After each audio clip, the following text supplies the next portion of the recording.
ഓണക്കാലത്ത് പാതകളും യാത്രയും സുരക്ഷിതമാക്കാൻ റോഡ് സുരക്ഷാ സന്ദേശവുമായാണ് കൊല്ലം നഗരത്തിൽ മാവേലി എത്തിയത്. ആഘോഷമാകാം, പക്ഷേ അതിര് കടക്കരുതെന്ന സന്ദേശവുമായി മോട്ടോർ വാഹന വകുപ്പും ട്രാക്ക് സംഘടനയും ചേർന്ന് സംഘടിപ്പിച്ച റോഡ് സുരക്ഷാ സന്ദേശ പായസ വണ്ടിയും മാവേലിക്കൊപ്പം നഗരത്തിൽ പര്യടനം നടത്തി.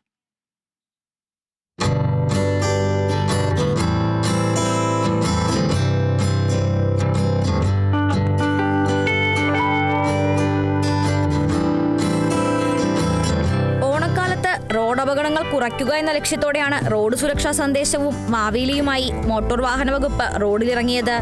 ഹെൽമറ്റ് ധരിച്ചിട്ടും സേഫ്റ്റി സ്ട്രിപ്പ് ഇടാതെത്തിയ ഇരുചക്ര വാഹന യാത്രക്കാരെ തടഞ്ഞു പിടികൂടി.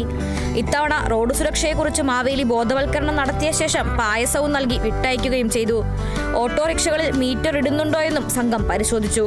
മോട്ടോർ വാഹന വകുപ്പിന്റെയും ട്രാക്കിന്റെയും നേതൃത്വത്തിൽ റോഡ് സുരക്ഷാ ബോധവൽക്കരണത്തിന്റെ ഭാഗമായി വാഹനങ്ങളിൽ വരുന്നവർക്ക് പായസം നൽകി, മധുരം നൽകിക്കൊണ്ട് അവരെ സ്വീകരിച്ച് റോഡ് അപകടങ്ങളിൽ നിന്ന് രക്ഷപ്പെടുത്തുന്നതിനുള്ള മാർഗങ്ങൾ പറഞ്ഞു കൊടുക്കുകയാണ് ഇന്നത്തെ ദിവസം.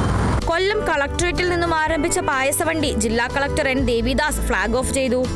ആഘോഷമാകാം, അതിര് കടക്കരുത് എന്ന സന്ദേശവുമായാണ് മോട്ടോർ വാഹന വകുപ്പിന്റെ സംഘവും പായസവണ്ടിയും നിരത്തിലിറങ്ങിയത്.